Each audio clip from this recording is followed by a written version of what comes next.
In this video, I will show you how to fix Uber Eats promo code not working error. So if you're having this error on your promo code, like for example, when you're trying to check out something, and for example, let's try to check this out, you can head over and then check out this particular item. Now in here, once you have checked this out and your promo code is not working, that may be because it has already expired. So you can head over right here to your browser and then go to price.com and then search in here for Uber.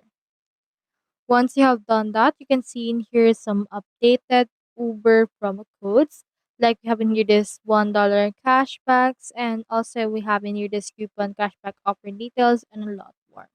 So what you can do is you can just utilize this site in order to use it as your promo code for Uber Eats. So that's all there is today, and I hope this video helped you out.